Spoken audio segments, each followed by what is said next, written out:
Les damos la más cordial bienvenida a una actividad más de esta sexta Feria del Libro de Ciencias de la Salud de la Facultad de Medicina de la UNAM.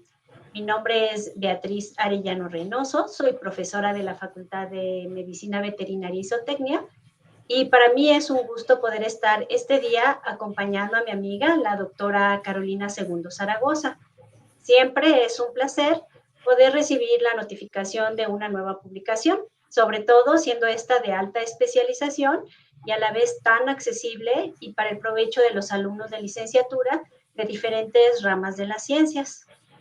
Dicho esto, haré una breve reseña de su trayectoria académica, la cual ha hecho que este material que hoy nos presenta y además comparte con nosotros de manera tan generosa, pueda reflejar la experiencia que tiene en el campo de la micología.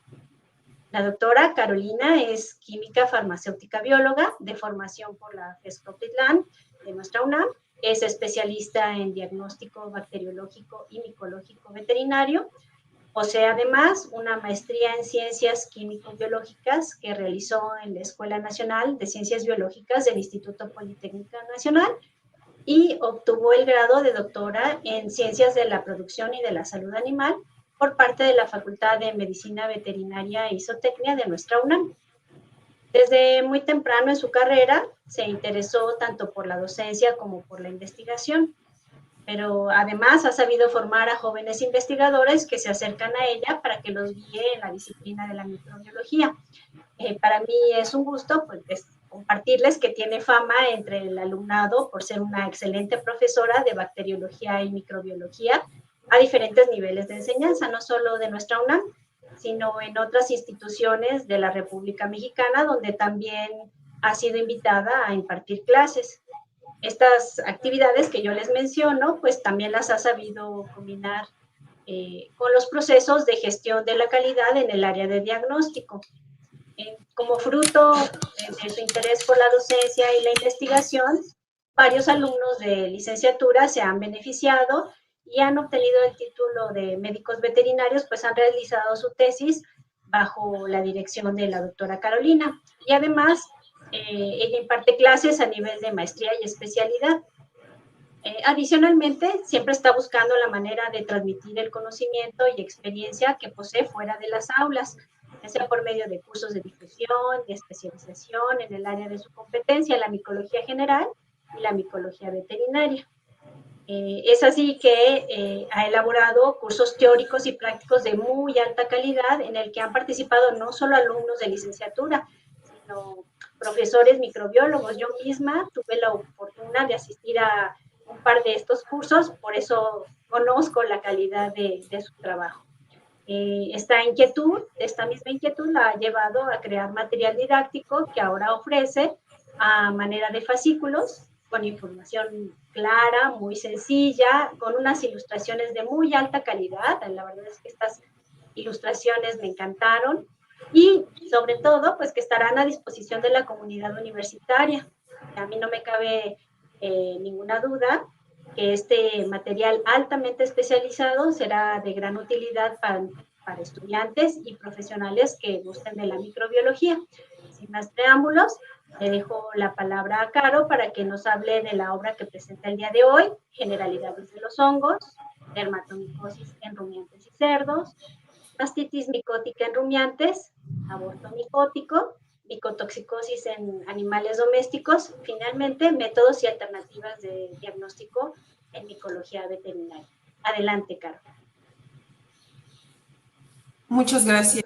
Bueno, pues como han mencionado, vamos a iniciar con este tema que agradezco la invitación para participar en esta sexta feria de ciencias, del libro de Ciencias de la Salud, organizado por la Facultad de Medicina de la UNAM. Y en este caso es una obra que he denominado Temas Selectos de Micología Veterinaria. La siguiente. La cual es importante mencionarles por qué se originó, por qué esta inquietud de desarrollar estos temas. Sucede que la enseñanza de la micología en la mayoría de las escuelas y facultades de medicina y veterinaria y zootecnia utilizan como referencia los libros de texto y o prácticas de laboratorio que son dirigidos principalmente en las escuelas de medicina para humanos. Poco hay para la actividad de la micología veterinaria. ¿La que sigue? Esto implica también que, entre otras cosas, los contenidos de los programas de microbiología veterinaria incluyen las micosis, pero algunas de estas que se presentan únicamente en humanos, y dejan de lado los procesos infecciosos que son relevantes en los animales y que son ocasionados por los hongos. Es importante mencionar que sí, hay hongos que presentan micosis tanto en humanos como en animales. Sin embargo, las presentaciones clínicas en los animales pueden diferir de lo que se observa en humanos. ¿La que sigue? Ahora bien, nosotros en los programas de microbiología se habrán dado cuenta que generalmente se incluyen tanto a bacterias y hongos, siendo en estos contenidos muy poco lo que se aborda con relación a los hongos, y creemos que este desbalance de información está muy relacionado con la falta de recursos o de herramientas para la enseñanza de la micología veterinaria. Por esta razón, la que sigue, fue que el objetivo de este trabajo es elaborar material didáctico que apoye al proceso de enseñanza y aprendizaje de la micología veterinaria. ¿La que sigue? ¿A quién está dirigido? Estamos dirigiendo este trabajo, todos estos productos, a los estudiantes y académicos de la carrera de Medicina Veterinaria y Zootecnia, así como de áreas afines, áreas de la salud, de la UNAM y de otras universidades. Por ello es que su difusión para nosotros es muy importante, y sobre todo es dirigirlo a todos aquellos que tengan gusto por la micología y generar el gusto por la micología veterinaria. Adelante, por favor.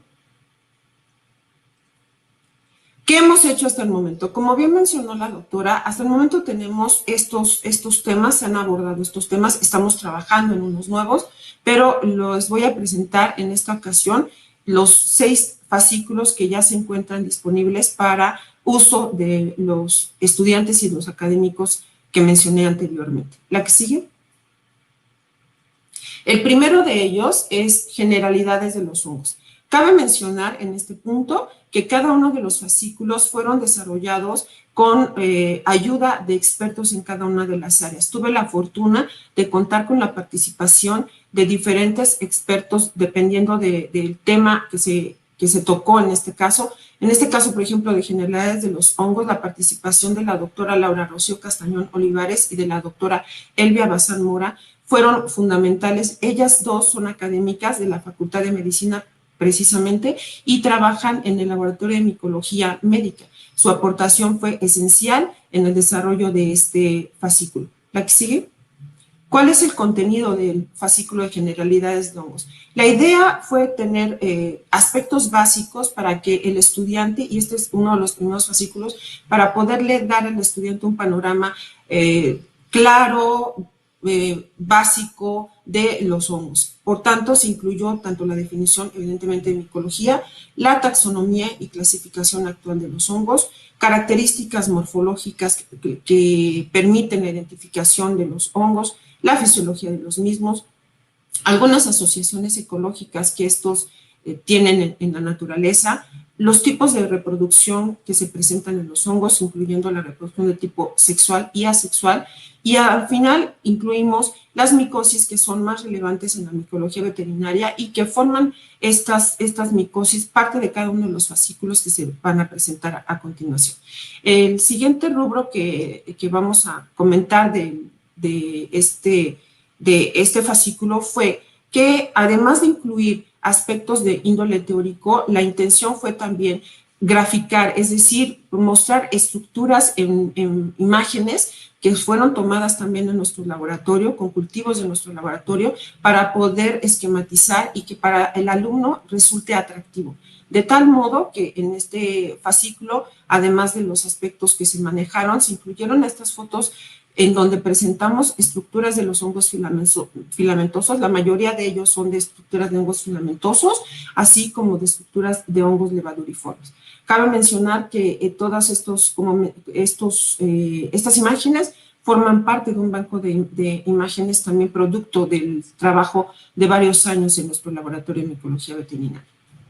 A continuación, voy a comentarles con relación al siguiente fascículo. El siguiente fascículo ya está a un tema especializado en el caso de los animales, que es dermatomicosis en rumiantes y cerdos.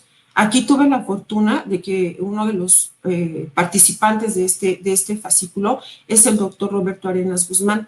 En mi opinión y en la opinión de muchos de los que nos dedicamos a la micología, estamos hablando del micólogo y dermatólogo más importante, sin lugar a dudas, a nivel nacional e internacional. Seguramente varios de los que estén asistiendo a esta sexta feria del libro de Ciencias de la Salud escucharán el nombre del doctor Roberto Arenas, con quien afortunadamente colaboro en diferentes proyectos de investigación y docencia. Además, también conté con la participación del doctor Oscar Gutiérrez Pérez, que es uno de los expertos en el área de la clínica y zootecnia de cerdos de nuestra Facultad de Medicina Veterinaria y Zootecnia. ¿Qué fue lo que incluimos en este fascículo? La siguiente.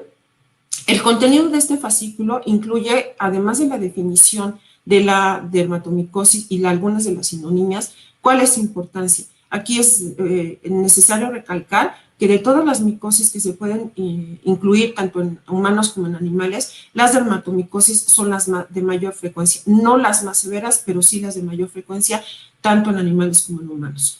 De tal modo que también se incluyó la epidemiología, la presentación clínica que puede observarse en los animales, cuál es su patogenia y los factores de virulencia de los agentes involucrados, los agentes micóticos que los pueden ocasionar.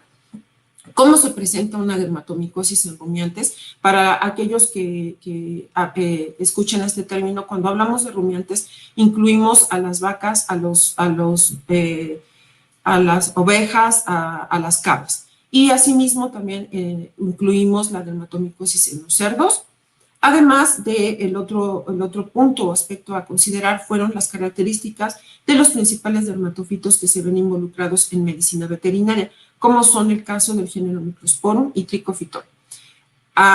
Incluimos el diagnóstico micológico. Cabe mencionar que en micosis de esta naturaleza, el diagnóstico se basa principalmente en las características micológicas. Estas incluyen tanto la observación con lámpara de Wood en las lesiones del animal, como en la toma de muestras clínicas necesarias para el diagnóstico, así como el examen microscópico directo y los métodos de aislamiento e identificación de los hongos involucrados. Asimismo, incluimos aspectos de la inmunidad a los dermatofitos, algunos aspectos de prevención de esta micosis y los tratamientos en casos necesarios. La que sigue. Como mencioné hace un rato, cada uno de los fascículos incluyen aspectos teóricos y también incluyen estas imágenes en las que ustedes pueden observar, por ejemplo, las lesiones en animales, en el caso que ustedes ven del extremo izquierdo superior, se trata de lesiones en un borrego, del lado derecho superior, las lesiones en la cara de un bovino. Estos son ejemplos de las lesiones de los dermatofitos que causan problemas en los rumiantes. ¿Y qué es lo que hacemos cuando tomamos muestras de estos animales? Lo primero que se hace en el laboratorio es realizar un examen directo. En la fotografía de examen directo ustedes pueden observar con la flecha en blanco una muestra de pelo con lesiones, con conidios que nos permiten dar la positividad de posibles dermatofitos en la muestra clínica, y en la otra fotografía algunos filamentos que también nosotros podemos observar a microscopio. Estos se observan en el laboratorio de micología a microscopio. Posteriormente, ¿qué hacemos? La misma muestra clínica se siembra en diferentes medios de cultivo que son mencionados en el fascículo, y incluimos estas fotografías del cultivo del hongo, que es cómo es que se desarrolla, las características macro de este cultivo, así como las características microscópicas. ¿Qué es lo que observamos? El fascículo menciona la forma en que nosotros podemos hacer una preparación, una tinción con azul de lactofenol, que nos permite la visualización de las estructuras que van a identificar y diferenciar a los diferentes géneros y especies de dermatofitos que pueden estar involucrados. Pues en este fascículo se mencionan todas estas características, y al final es dar el aislamiento de identificación del dermatofito que puede causar lesiones. Cabe mencionar que en el caso de los rumiantes, entre los dermatofitos más frecuentes hablamos de Trichophyton mentagrophytes, Trichophyton verrucoso. en casos que difieren con los que podemos encontrar en especies menores como son perros y gatos, que podemos encontrar a Microsporum canis, por mencionar algunos ejemplos de dermatofitos. Entonces, esto es lo que vemos o lo que abordamos en este fascículo de dermatomicosis. En el siguiente fascículo, que fue aborto micótico, tuve la colaboración de uno de los expertos en reproducción de bovinos de la Facultad de Medicina Veterinaria y Zootecnia, que es el doctor David Alejandro Contreras Caro del Castillo. Él fue el que me apoyó en la parte del aspecto clínico de esta micosis presente en los animales. Es importante mencionar, la que sigue, que el aborto micótico es una entidad que se da en los animales. Hay reportes en otros países, no muchos en nuestro país. Sin embargo, esperamos que con esta información los médicos veterinarios dedicados al cuidado de los animales tengan mayor idea de la detección de esta afección que puede causar serios problemas en los mismos. ¿Qué abordamos en este fascículo? Aspectos generales de lo que es un aborto micótico, aspectos de la patogenia, de cómo se desarrolla y a partir de dónde es que pueden tener problemas los animales y desarrollar un problema de aborto, cuál es la etiología, cuáles son aquellos agentes micóticos que están involucrados en este proceso de aborto y cuáles pueden ser los métodos de diagnóstico. A diferencia del fascículo anterior de dermatomicosis, vamos a observar que en aborto micótico, por la característica de la lesión, el diagnóstico puede incluir desde aspectos micológicos, aspectos histopatológicos, aspectos serológicos y un aspecto molecular. Cualquiera de estas herramientas, estos 4 herramientas nos pueden ayudar a llevar un método diagnóstico, haciendo del diagnóstico micológico o del diagnóstico del aborto micótico una situación integral al utilizar diversas herramientas. Asimismo, mencionamos algunas de las medidas de prevención que se pueden llevar a cabo en las granjas o en las explotaciones pecuarias, donde pueden haber los animales que pueden estar susceptibles a tener un problema de aborto micótico. ¿La que sigue? Incluimos el cuadro en donde se presentan los principales hongos filamentosos y levaduriformes relacionados con aborto en animales domésticos. Importante mencionar que una de las principales fuentes de adquisición de estos hongos puede ser el alimento que se contamine con algunos de los hongos presentes en esta lista. La mayor parte de los agentes micóticos involucrados en procesos de aborto micótico son de índole o de características filamentosas. El principal de ellos, uno de los agentes micóticos más relevantes en medicina veterinaria, es Aspergillus fumigatus, siendo este el principalmente reportado y causante del problema de aborto micótico. Sin embargo, como observarán, la lista de hongos filamentosos es muy larga y también pueden ser posible que se encuentren algunos hongos de tipo levaduriforme, como es el caso del género Cándida, del género Cryptococcus, entre otros. ¿La que sigue? Como mencioné, en este fascículo se abordan tanto los aspectos del diagnóstico micológico, que en este caso, al incluir o al ser principalmente causado por hongos de tipo filamentoso, se incluye las características morfológicas, tanto macroscópicas como microscópicas, de los principales hongos causantes de esta afección en los animales.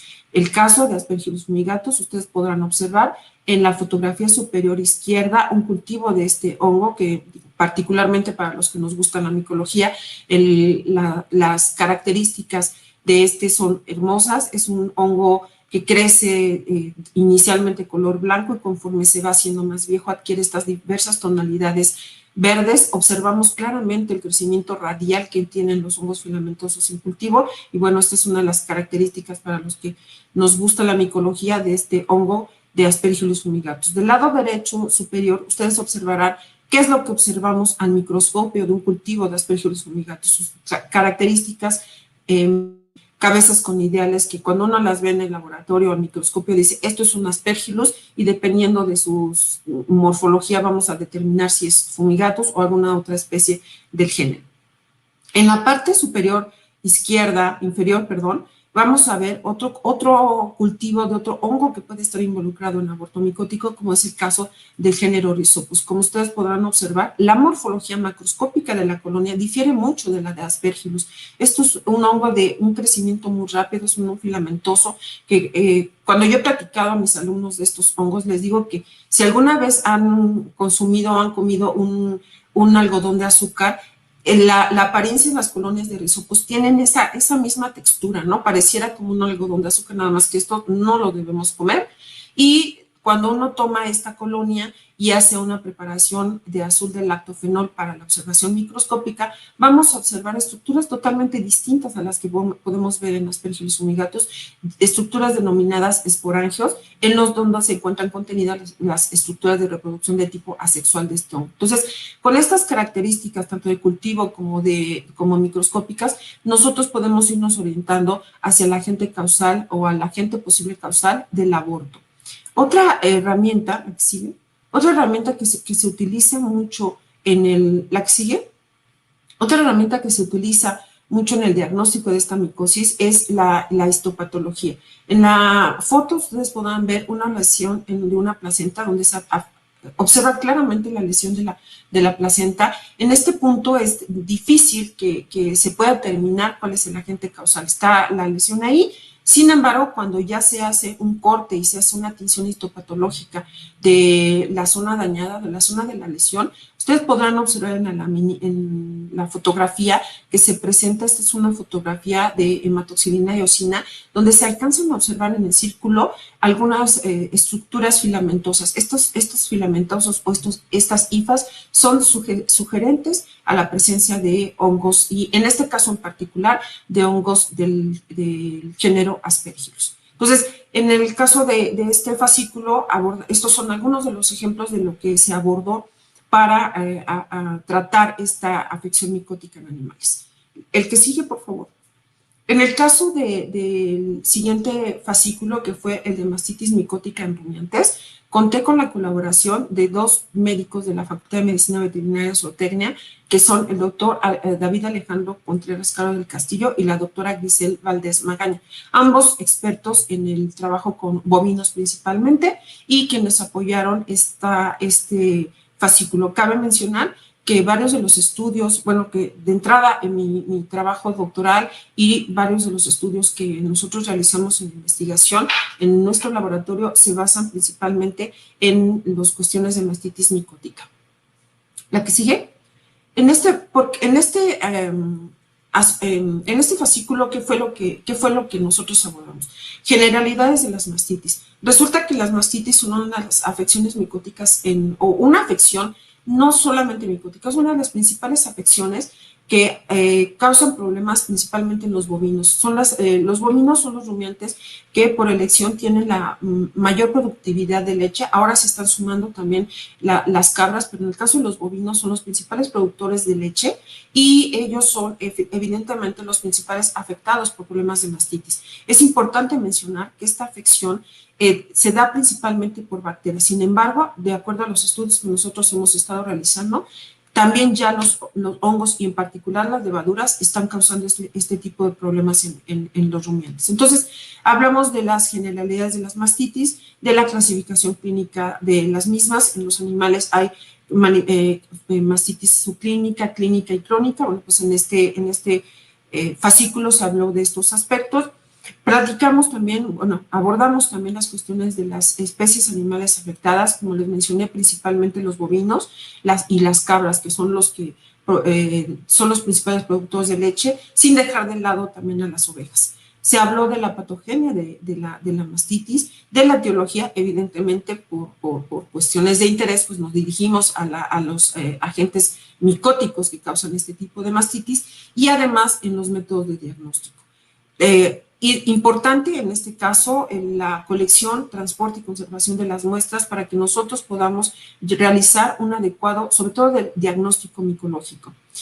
Esta afección en los animales puede detectarse tanto por herramientas micológicas tradicionales, por herramientas moleculares, por herramientas serológicas o por herramientas histopatológicas. Asimismo, incluimos aspectos de tratamiento y medidas de prevención que ayuden en la disminución de los casos de mastitis, que cabe mencionar, es una, como había dicho, una de las principales afecciones en los bovinos, y el impacto económico es importante, principalmente por la pérdida en la calidad y en la cantidad de los productos lácteos, pero también en algunos casos cuando no se detecta a tiempo el agente causal de la mastitis en los animales, puede también redundar en la pérdida del mismo. Y esto es un impacto económico para las explotaciones pecuarias que se dedican a la producción de leche y de los subproductos de la misma.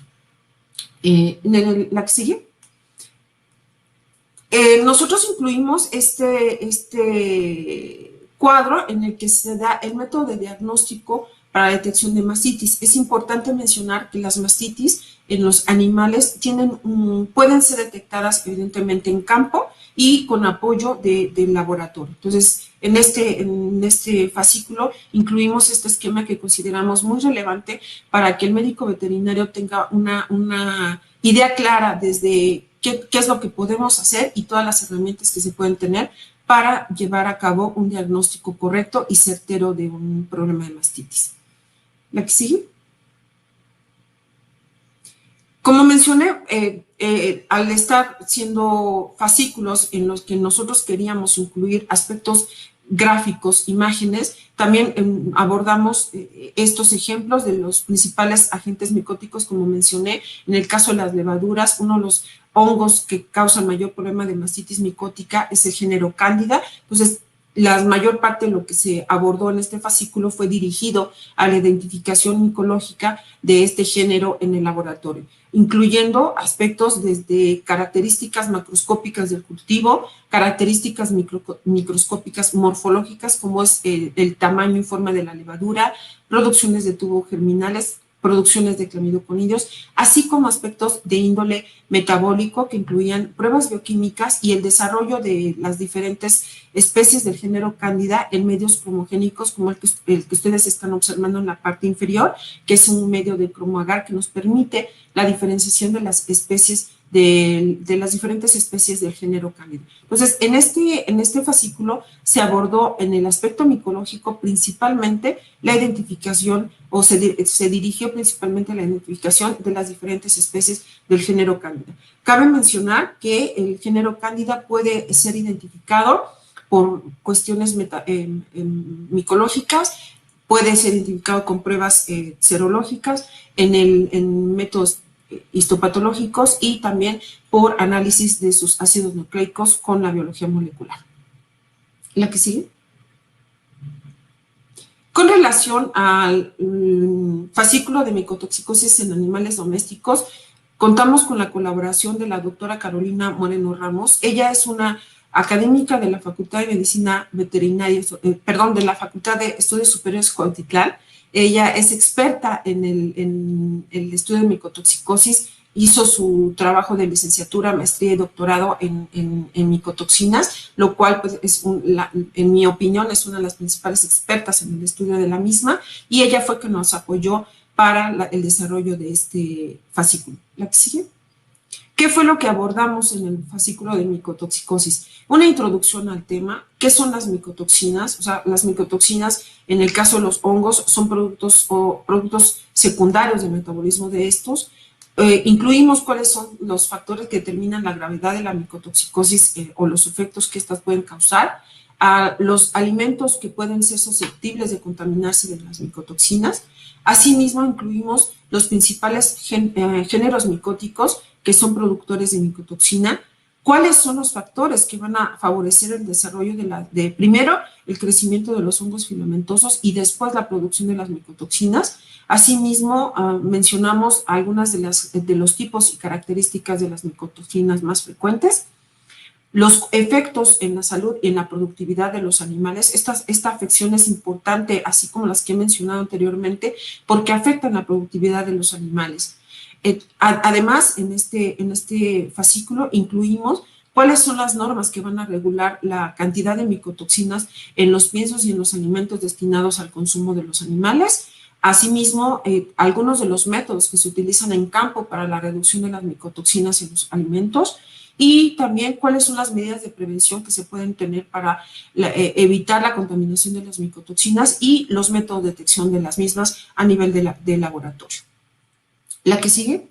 Uno de los principales géneros micóticos que causan problemas o que son productores de micotoxinas son hongos de tipo filamentoso. Se ha mencionado una gran cantidad de hongos productores de micotoxinas, siendo entre los principales especies del género Aspergillus, especies de Penicillium y de Fusarium. Son los principales agentes micóticos a los cuales se les ha identificado la producción de micotoxinas. En este cuadro, que está incluido en el fascículo, están los principales hongos filamentosos, así como las micotoxinas y los efectos biológicos que estas pueden causar. ¿La que sigue? Además, incluimos un cuadro para que tengamos una idea de cuáles son los efectos biológicos que las micotoxinas pueden causar en los animales. Incluimos las principales micotoxinas, las especies animales más afectadas y los efectos observados. Cabe mencionar que así como en el caso de los problemas de aborto o de mastitis, en donde los principales agentes o los principales animales afectados son los rumiantes, en el caso de las micotoxinas pueden afectar a cualquier animal. Sin embargo, los principales son las aves. Y es importante detectar estos problemas en las aves porque el impacto económico es severo cuando hay un problema de micotoxinas en granjas avícolas. ¿La que sigue? Asimismo, nosotros tenemos que tener claro cuál es la principal fuente de contaminación o la principal fuente de producción de micotoxinas. Son los granos con los cuales se pueden alimentar a los animales o se pueden hacer alimentos, moliendas para hacer harinas que son utilizadas en la alimentación animal. Normalmente estos granos, que pueden incluir arroz, maíz, trigo, sorgo, pueden ser contaminados por los hongos filamentosos que se encuentran en el aire, que se encuentran en el ambiente de manera natural, pueden llegar a contaminar estos sustratos, y cuando contaminan estos sustratos, como las micotoxinas son metabolitos secundarios del hongo, primero tiene que desarrollarse el hongo, tiene que crecer el hongo. Posteriormente que crece, empieza a producir estas micotoxinas y que empiezan a contaminar estos granos. Cuando el animal se alimenta de estos granos con micotoxinas es cuando se pueden producir cualquiera de los efectos biológicos que se mencionan en el cuadro anterior. Ahora bien, ¿qué incluimos también en este fascículo? Estoy incluyendo algunas fotografías o imágenes de los principales agentes micóticos filamentosos productores de micotoxinas. Entre el género Aspergillus, aunque hay varias especies que pueden producir micotoxinas, el principal es Aspergillus flavus. De ahí que el nombre de las micotoxinas producidas por este grupo de hongos son las aflatoxinas, derivado de esta especie micótica. El desarrollo en cultivo de Aspergillus flavus es hermoso, es característico de una colonia en color verde limón, muy bonita, de un desarrollo rápido, 24 a 48 horas, y las estructuras que son la cabeza conidial que ustedes están observando a un lado del cultivo son las estructuras que nos permiten en el laboratorio identificar Aspergillus. Por otro lado, otro género micótico que puede producir micotoxinas es Penicillium, algunas especies de Penicillium. En cultivo, Penicillium puede parecerse a un cultivo de Aspergillus. Sin embargo, cuando uno hace la observación a microscopio, cuando uno ve las estructuras características de Penicillium, también presenta cabezas conidiales, pero estas cabezas conidiales son muy distintas a las de un Aspergillus. Entonces, para los que hemos tenido la fortuna de trabajar tanto con Aspergillus como Penicillium, realmente la diferenciación que podemos hacer de estos géneros tiene que ser a nivel microscópico con sus cabezas conidiales. Y finalmente, otro hongo importante en medicina veterinaria por la producción de las micotoxinas es Fusarium, en particular Fusarium gramineae. Es otro hongo de tipo filamentoso, donde podemos observar sus colonias y sus estructuras que son macroconidos. Otras estructuras que también son típicas de los hongos filamentosos. Estas estructuras de las que estoy hablando, estos cultivos, algunas de ellas fueron abordadas en el fascículo de generalidades de los hongos. Entonces, en el laboratorio de micología, nosotros lo que podemos hacer es a partir de la muestra de alimento, ver si hay el desarrollo de los hongos. Sin embargo, para que nosotros podamos determinar si hay micotoxinas o no, tienen que ser otros procedimientos de tipo químico, que nosotros no hacemos de manera rutinaria en un laboratorio de micología dedicado al diagnóstico tradicional. La determinación de micotoxinas generalmente tiene que hacer en un laboratorio donde puedan hacerse procedimientos químicos, como mencioné, tales como cromatografía en capa fina, cromatografía con HPLC, etc. Entonces, la cuantificación y detección de micotoxinas es de otra naturaleza. Entonces, en este fascículo abordamos tanto cómo nosotros en el laboratorio hacemos la identificación de los hongos y también se menciona cómo es que podemos hacer la detección de las micotoxinas en otro laboratorio de tipo químico. La que sigue, por favor. Bien.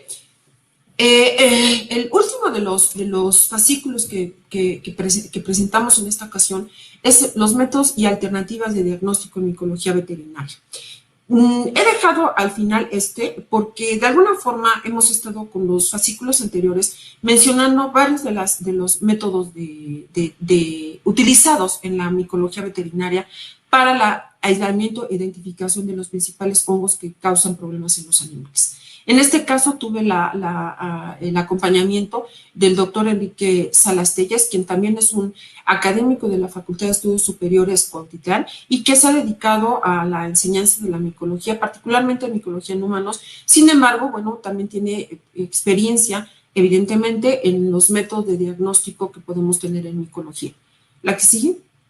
Es necesario aclarar que los métodos de diagnóstico o los métodos de identificación, sobre todo los métodos de identificación de los hongos en un laboratorio de micología, son muy semejantes a los que pueden ser en la micología médica humana, y son semejantes. ¿Por qué? Porque los hongos, las características macroscópicas o microscópicas son semejantes. La diferencia que puede haber en uno u otro son las afecciones que los hongos causen en animales o en humanos. Entonces, nosotros hablamos cuál es la relevancia en este fascículo, cuál es la relevancia en la introducción, cuál es la relevancia de llevar a cabo un adecuado diagnóstico micológico, una identificación de los hongos, y en esto para, a su vez, tener una detección correcta de las afecciones en los animales y poder implementar un diagnóstico o medidas de prevención para ellos.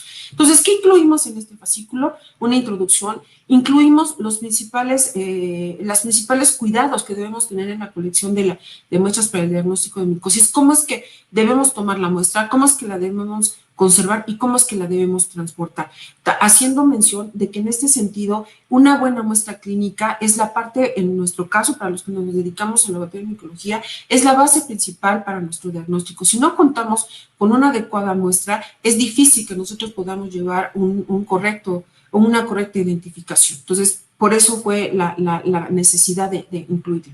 Asimismo, incluimos cuáles son las micosis que son más frecuentes en medicina veterinaria. Hasta el momento son las que consideramos que pueden ser las más frecuentes, son las que hay reportes de las mismas, y bueno, algunas que pueden ser no tan frecuentes, pero que se han reportado en diferentes países en el mundo. Incluimos dentro del diagnóstico micológico, ¿qué es lo que hacemos? Como ya mencioné en otro de los fascículos, el diagnóstico micológico se basa en primera instancia en el examen directo de la muestra clínica. ¿Qué es lo que podemos encontrar ahí? Este examen directo nosotros lo consideramos como un diagnóstico presuntivo. A veces observamos algo, a veces no observamos nada. Bueno, pues entonces es un diagnóstico presuntivo. ¿Y quién va a hacer la prueba o el estándar de oro que nosotros consideramos microbiológicamente? El cultivo. En el cultivo nosotros vamos a tener el aislamiento del hongo involucrado, ¿sí? Ahí vamos a tener ya sea un dermatofito, ya sea Aspergillus, Fusarium, Cándida, Cripto. Entonces, el cultivo es el que nos va a decir si hubo un hongo y cuál hubo, ¿no? Incluimos los métodos de identificación de hongos filamentosos. aquí hacemos hincapié en que en el laboratorio de micología la identificación de los hongos filamentosos se basa principalmente en la morfología, en esas características microscópicas y macroscópicas. De ahí que el primero de los fascículos hablara de las generalidades de los hongos, que habláramos de estas estructuras que van a identificar. ¿Por qué? Porque el 90% de los hongos filamentosos se identifican por su morfología. Sí tomamos en consideración algunos aspectos metabólicos, pero principalmente es ver qué estructuras presentan que nos permita la identificación entre géneros y especies, la identificación y diferenciación. También incluimos los métodos de identificación de hongos levaduriformes. A diferencia de los hongos filamentosos, en el caso de los hongos levaduriformes, sí se incluyen, por supuesto, características morfológicas, como mencioné anteriormente, de cultivo o de estructuras. Sin embargo, en el caso de hongos filamentosos, perdón, de hongos levaduriformes, la identificación se basa en el metabolismo de los mismos, y por eso vamos a considerar aspectos bioquímicos como asimilación y fermentación de carbohidratos y de algunos otros nutrientes.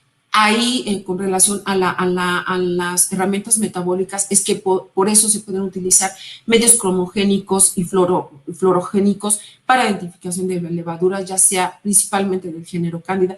¿Por qué nos hemos dirigido más a la identificación de este género? Porque es el más frecuente. Sin embargo, en este fascículo también se mencionan características del género cripto o del género Malassezia, que son hongos levaduriformes que también causan problemas en los animales. En este fascículo se incluyeron también diferentes pruebas de tipo serológico para aspectos de inmunología, sobre todo pruebas serológicas para la detección de anticuerpos o antígenos en pruebas tipo ELISA, inmunotransferencia, inmunodoble difusión.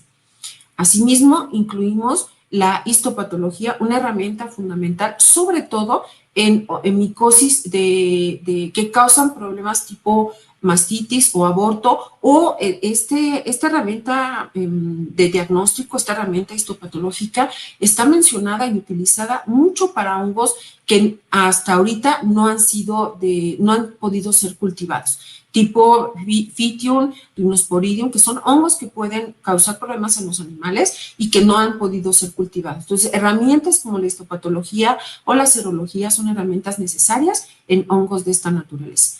Se incluyen en este rubro de histopatología las principales tinciones que permiten la visualización de estructuras micóticas en tejido, tales como hematoxilina y eosina, ácido periódico de Schiff, conocido como PAS, y la tinción de Gomori Grocott. En particular, personalmente, yo no soy patóloga, por esa razón la tinción de Gomori Grocott me gusta muchísimo porque presenta un contraste importante entre el diagnóstico, entre el tejido que se tiñe de verde con las estructuras micóticas que se observan en color café oscuro, casi negro. Y finalmente incluimos las herramientas moleculares. En este caso, las herramientas moleculares incluyen la identificación de ácidos nucleicos de los hongos, como son ARN, y también algunas cuestiones de tipo de proteínas. Herramientas como PCR y todas las variantes de PCR que pueden ser utilizadas para la identificación molecular de los principales hongos. Entonces, este es el contenido, la que sigue, de este fascículo. Como les menciono, o sea, aquí les estoy presentando de manera integral las alternativas de diagnósticos que se mencionaron en este fascículo. Todas las fotografías que ustedes están observando aquí son tomadas en nuestro laboratorio en diferentes experimentos o tesis de licenciatura y de grado que nosotros llegamos a realizar en nuestro laboratorio. Y la que sigue. Finalmente, ¿cuál va a ser la difusión de estos primeros fascículos? Una de las cosas con las que también estamos trabajando y que la verdad es un gusto para mí es que con apoyo del Departamento de Cómputo de la Facultad de Medicina Veterinaria estamos haciendo una página de micología veterinaria en la cual se van a incluir, además de los fascículos, otros rubros, como son casos clínicos, el banco de imágenes que hemos estado generando. Todas esas imágenes que ustedes observaron a lo largo de los fascículos forman parte del banco de imágenes, y bueno, en estos momentos estamos trabajando en esta página de micología veterinaria, y bueno, también los fascículos ahorita están siendo compartidos con compañeros académicos, tanto de la universidad, de dependencias de la facultad, dependencias de la UNAM y de otras universidades, para la difusión de esta importante herramienta de la micología veterinaria. En la que sigue, finalmente, no me cabe más que agradecer a la Dirección General de Asuntos del Personal Académico, particularmente al programa de apoyos de proyectos PAPIME, que son, gracias a estos proyectos PAPIME, fueron los que han financiado todo el trabajo, todo lo que se ha tenido que hacer para la colección de muestras, el diagnóstico micológico, los diferentes medios de cultivo que ustedes están observando, las estructuras, todo lo que conlleva la realización de estos fascículos, ha sido gracias al financiamiento de proyectos PAPIME, de los cuales tengo la fortuna de haber sido responsable y contado con la participación de diferentes académicos y estudiantes de la facultad. Asimismo, agradecer al Departamento de Publicaciones y Diseño de la Gráfico y Editorial de la facultad, porque gracias a ellos, que fueron los que apoyaron en toda la cuestión de la logística para la publicación y el diseño de los fascículos, como ustedes los están observando. Sin más, lo que sigue, agradezco profundamente el espacio para poder presentar este material didáctico, que espero que sea de verdad de enorme apoyo, tanto para estudiantes y académicos y para todo aquel que tenga interés en la micología, y principalmente en la micología veterinaria, quedando a sus órdenes, y muchas gracias.